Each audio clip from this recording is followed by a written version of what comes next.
Laissez-moi vous demander quelque chose. Si vous étiez en guerre contre l'Iran et que vous vouliez envoyer un message, à qui l'enverriez-vous? La plupart des gens diraient à l'Iran. Vous avez bombardé leur armée, vous avez bombardé leur ville, vous avez bombardé leurs dirigeants. C'est la pensée conventionnelle. Mais il y a 3 jours, les États-Unis ont frappé un pont ferroviaire dans la province du Golestan. C'est dans le nord-est de l'Iran. C'est à 900 km du Golfe. 900 km de l'endroit où les combats réels se déroulent.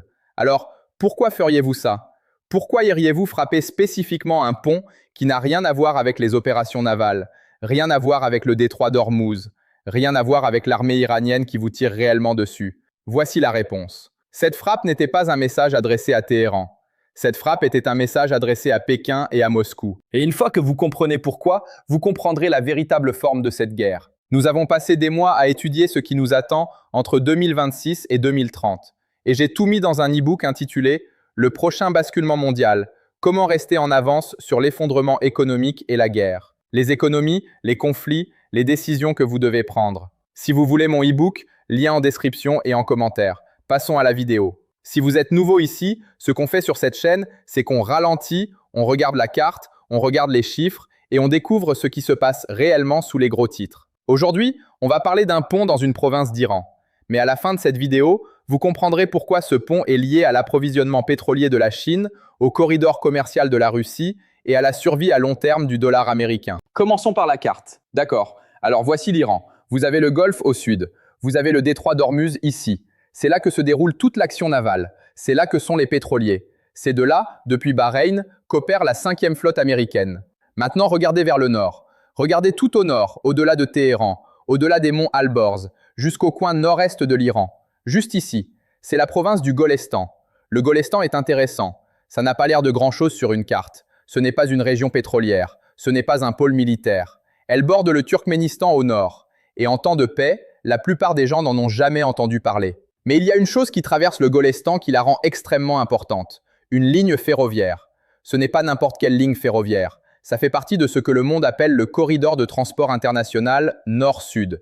Appelons-le l'INSTC. Et ce corridor est l'une des routes commerciales les plus importantes en construction actuellement sur la planète. Voici ce qu'il fait. Il relie les ports de l'Inde au sud, à travers l'Iran, jusqu'en Azerbaïdjan ou au Turkménistan, et jusqu'en Russie. Et depuis la Russie, on peut se connecter à la Chine. Et dans l'autre direction, à travers la frontière est de l'Iran, on peut se connecter directement à l'Asie centrale et à l'ouest de la Chine. L'Iran est la colonne vertébrale de tout ce corridor. Sans l'Iran, la route ne fonctionne pas. Retirez l'Iran de cette carte et l'Inde ne peut plus atteindre la Russie par voie terrestre. La Russie ne peut plus atteindre l'océan Indien par voie terrestre. Et l'accès terrestre alternatif de la Chine au Moyen-Orient devient beaucoup plus difficile. Donc, quand les États-Unis ont bombardé le pont du Golestan, ils n'ont pas simplement détruit une infrastructure.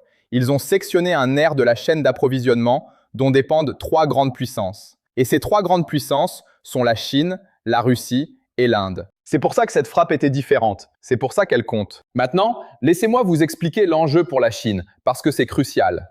En 2021, la Chine et l'Iran ont signé ce qu'ils ont appelé l'accord de coopération globale sur 25 ans. Beaucoup de médias en ont parlé, mais ils se sont surtout concentrés sur le montant, 400 milliards de dollars, et sont passés à autre chose. C'est la mauvaise façon de voir les choses. De quoi s'agit-il réellement dans cet accord? Voici comment ça fonctionne. L'Iran possède les 3e plus grandes réserves de pétrole au monde. Il est exclu du marché pétrolier mondial depuis 45 ans à cause des sanctions américaines. Donc il ne peut pas vendre de pétrole à l'Europe. Il ne peut pas vendre de pétrole au Japon. Il ne peut pas vendre de pétrole à la Corée du Sud. Les Américains s'en sont assurés. Mais il peut vendre du pétrole à la Chine. Et la Chine a désespérément besoin de pétrole. La Chine est le plus grand importateur de pétrole au monde. Elle importe environ 10 à 11 millions de barils par jour. Maintenant, la question est, d'où vient ce pétrole et comment y arrive-t-il? En ce moment, la majorité du pétrole chinois passe par le détroit de Malacca. C'est un passage étroit entre la Malaisie et l'Indonésie. Et le problème avec le détroit de Malacca, c'est ceci. La marine américaine le contrôle. Dans tout scénario de conflit avec la Chine, les Américains peuvent théoriquement bloquer l'approvisionnement pétrolier chinois au détroit de Malacca. La Chine le sait. Ils appellent ça le dilemme de Malacca. Alors, quelle est la solution de la Chine? Les routes terrestres. Si vous pouvez acheminer du pétrole par voie terrestre, par oléoduc et par rail, depuis l'Iran et l'Asie centrale jusqu'à l'ouest de la Chine, vous contournez entièrement le détroit de Malacca. Les Américains ne peuvent pas bloquer une ligne de chemin de fer. C'est pour ça que l'INSTC compte pour la Chine. C'est pour ça que le corridor ferroviaire à travers l'Iran est stratégique. Et c'est pour ça que le bombardement américain du pont du Golestan n'est pas une frappe aléatoire sur une infrastructure. C'est une perturbation délibérée du plan chinois visant à réduire sa dépendance aux voies maritimes contrôlées par les Américains. Maintenant, pensez à ça du point de vue américain. Si vous êtes les États-Unis et que vous observez la Chine construire un approvisionnement pétrolier terrestre que vous ne pouvez pas bloquer, que faites-vous? Vous partez en guerre en Iran. Et pendant que vous combattez l'Iran, vous vous assurez que l'infrastructure dont la Chine a besoin soit détruite au passage. C'est ce qu'on observe en ce moment même. La guerre en Iran est aussi une guerre contre l'indépendance énergétique à long terme de la Chine. Et la Chine le sait. Maintenant, parlons de la Russie. L'enjeu russe dans l'INSTC est légèrement différent, mais tout aussi important. Pour la Russie, ce corridor, c'est une question de survie commerciale. Depuis 2022, quand l'Occident a imposé des sanctions à la Russie après la guerre en Ukraine, la Russie a perdu l'accès aux marchés européens. Les routes commerciales de la mer Baltique sont devenues difficiles. Les ports occidentaux ont refusé les cargaisons russes. Les banques russes ont été coupées de SWIFT. Donc la Russie a eu besoin de rediriger son commerce vers le sud, à travers la mer Caspienne, à travers l'Iran, jusqu'à l'océan Indien. C'est l'INSTC. Cette route permet aux marchandises russes d'atteindre l'Inde, l'Asie du Sud-Est et le Moyen-Orient sans passer par aucun point d'étranglement contrôlé par l'Occident. Et dans l'autre direction, elle permet aux marchandises de ces régions de revenir en Russie. L'Iran était essentiel à ce plan. L'Iran n'est pas juste un partenaire pour la Russie. L'Iran est le seul corridor disponible qui fait fonctionner ce système commercial alternatif. Donc, quand les États-Unis détruisent l'infrastructure ferroviaire iranienne, ils intensifient aussi la pression économique sur la Russie. C'est comme dire « votre échappatoire aux sanctions russes passe par l'Iran et nous sommes en train de démanteler systématiquement cet échappatoire ». C'est ce que je veux dire quand je dis que la frappe du pont du Golestan était un message adressé à Moscou. Pas une bombe, un message. Le message est celui-ci. Nous pouvons atteindre votre réseau commercial alternatif. Nous pouvons l'atteindre depuis 900 km. Et si nous le choisissons, nous pouvons vous en couper complètement. Maintenant, que fait la Russie de ce message? C'est la grande question. Parce que la Russie est déjà en guerre en Ukraine. La Russie est déjà sous sanctions. La Russie n'a pas une capacité illimitée pour ouvrir un autre front. Mais la Russie ne peut pas non plus se permettre de laisser tomber l'Iran. Parce que si l'Iran tombe et passe sous un gouvernement favorable à l'Occident, l'INSTC disparaît. La Russie se retrouve totalement encerclée économiquement. C'est une menace existentielle pour Moscou. Donc on observe une situation où les États-Unis utilisent la guerre en Iran pour étrangler la Russie sans combattre directement la Russie. C'est une stratégie sophistiquée et elle fonctionne. Maintenant, je veux parler de ce que font réellement les Américains ici, au niveau stratégique, parce que c'est là que ça devient vraiment intéressant. En théorie des jeux, il existe un concept appelé le signalement. Un signal est une action qui porte un message au-delà de son effet physique immédiat. Quand un pays fait quelque chose en temps de guerre qui semble disproportionné ou étrange, c'est généralement un signal. L'effet physique du bombardement du pont du Golestan est mineur. L'Iran a d'autres connexions ferroviaires. La route peut être redéviée, réparée avec le temps.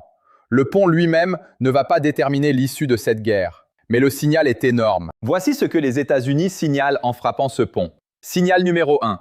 Nous pouvons atteindre n'importe où en Iran. Pas seulement le Golfe, pas seulement Téhéran, pas seulement les bases militaires. Nous pouvons atteindre un pont ferroviaire dans une province qui borde le Turkménistan. Nous avons une portée totale. Il n'y a pas de zone sûre à l'intérieur de l'Iran.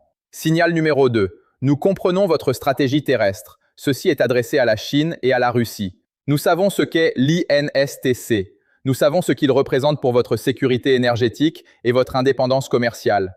Et nous vous disons que nous sommes prêts à le détruire. Signal numéro 3. Le coût de la protection de l'Iran augmente. Chaque semaine que cette guerre continue, l'infrastructure sur laquelle comptaient la Chine et la Russie subit davantage de dommages. Si vous voulez sauver l'INSTC, vous devez intervenir. Et intervenir signifie entrer en guerre avec les États-Unis. C'est une stratégie qui force la Chine et la Russie à prendre une décision. Est-ce que vous intervenez en Iran et risquez un conflit direct avec les États-Unis? Ou est-ce que vous restez à l'écart et regardez votre investissement stratégique à long terme se faire détruire morceau par morceau? C'est un jeu que jouent les Américains. Et ce n'est pas idiot. C'est en fait plutôt calculé. Le pari est le suivant. La Chine et la Russie n'interviendront pas directement. Elles protesteront. Elles enverront discrètement des armes. Elles publieront des déclarations, mais elles n'engageront pas de troupes ni d'avions, parce que le coût d'une confrontation directe avec les États-Unis est trop élevé. Et si ce pari est correct, alors les Américains peuvent continuer à détruire l'infrastructure iranienne, y compris les corridors terrestres, sans déclencher une guerre plus large. Et à la fin de tout ça, ils auront affaibli l'Iran, endommager l'INSTC et retarder de plusieurs années le plan de diversification énergétique de la Chine. C'est le calcul. Il pourrait être faux, mais c'est ce qu'ils font. Alors, que peut réellement faire la Chine? Option 1. L'intervention directe. Des avions de chasse, des moyens navals entrant ouvertement en guerre aux côtés de l'Iran. C'est l'option nucléaire. Pas littéralement, mais stratégiquement. Ça signifie un conflit direct avec les États-Unis. La Chine ne va pas faire ça. L'économie chinoise dépend trop de l'accès aux marchés mondiaux. En ce moment, une guerre avec les États-Unis serait dévastatrice pour la propre économie chinoise. Pékin n'est pas encore prêt pour ce combat. Option 2, le soutien par intermédiaire.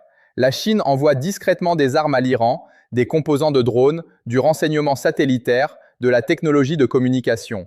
Ça se produit déjà, dans une certaine mesure. Le problème, c'est que ça n'arrête pas les bombardements. Ça aide l'Iran à combattre plus longtemps, mais ça ne protège pas l'infrastructure ferroviaire. Option 3, la pression économique. La Chine commence à se désengager de certains de ses avoirs en bons du trésor américain. Elle commence à réduire les transactions en dollars. Elle pousse plus fort pour un commerce pétrolier libellé en yuan avec d'autres pays. C'est la guerre lente. Ça ne sauve pas l'Iran à court terme, mais ça accélère le mouvement à long terme de dédollarisation. Le plus probable, c'est une combinaison des options 2 et 3. La Chine soutient discrètement l'Iran tout en accélérant sa stratégie mondiale de dédollarisation. Mais voici la chose. Aucune de ces options ne sauve réellement le pont du Golestan. Aucune ne restaure immédiatement le corridor INSTC. Les dégâts physiques sont faits et chaque frappe supplémentaire rend la reconstruction plus coûteuse et plus lointaine. Donc à court terme, la stratégie américaine fonctionne sur la Chine. Elle force la Chine dans une position réactive. La Chine dépense son énergie diplomatique à gérer cette crise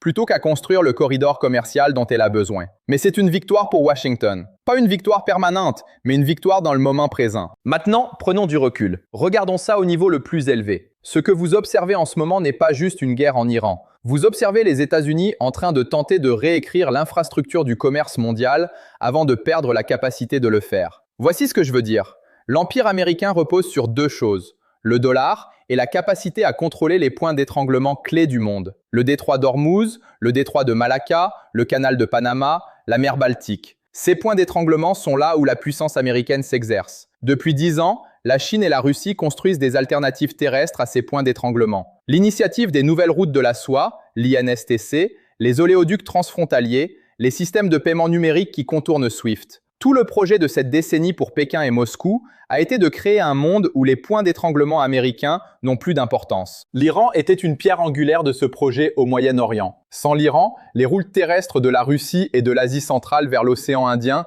ne fonctionnent pas proprement. Sans l'Iran, l'accès terrestre occidental de la Chine au Moyen-Orient est perturbé. En partant en guerre en Iran, les États-Unis n'essaient pas simplement d'éliminer une menace régionale. Ils essaient de détruire la pierre angulaire avant que l'arche ne soit achevée. Si ça fonctionne, l'architecture commerciale alternative que la Chine et la Russie construisent depuis des années se retrouve retardée d'une décennie. Les États-Unis conservent le contrôle des points d'étranglement. Le dollar reste la monnaie dominante du commerce mondial. Si ça ne fonctionne pas, si l'Iran tient bon, si la Chine et la Russie trouvent des moyens de maintenir le corridor en vie, si le monde islamique s'unit contre l'intervention américaine, alors les points d'étranglement perdent leur pouvoir. Et l'architecture du commerce mondial change de façon permanente. C'est de ça qu'il s'agit, cette guerre. Au niveau le plus profond, le pont du Golestan n'est qu'un morceau de cette histoire, mais c'est un morceau révélateur, parce qu'il vous montre que les Américains comprennent exactement ce qu'ils font. Ils ne combattent pas juste l'Iran, ils combattent la carte du futur. Alors, revenons à la question par laquelle j'ai commencé. Pourquoi les États-Unis ont-ils bombardé un pont ferroviaire à 900 km du Golfe? Parce que le Golfe n'est pas la vraie cible. La vraie cible, c'est le système commercial terrestre que la Chine et la Russie ont construit avec l'Iran en son centre. Le vrai message ne s'adresse pas à Téhéran, le vrai message s'adresse à Pékin et à Moscou. Et les vrais enjeux de cette guerre ne concernent ni les armes nucléaires, ni les prix du pétrole, ni même la survie de l'Iran en tant que gouvernement. Les vrais enjeux, c'est de savoir si les États-Unis peuvent conserver le contrôle des systèmes qui font fonctionner la puissance américaine, le dollar, les points d'étranglement et la capacité de décider qui commerce avec qui. C'est ce qu'on observe et on va continuer à le surveiller de très près. Si vous voulez comprendre le prochain coup dans ce jeu, ce n'est pas l'Iran qu'il faut surveiller. Surveillez ce que la Chine fait de ses réserves en dollars dans les 60 prochains jours. Ça vous en dira plus long qu'aucune frappe militaire. Laissez vos réflexions en commentaire ci-dessous. Je lis tout. C'est la vidéo du jour.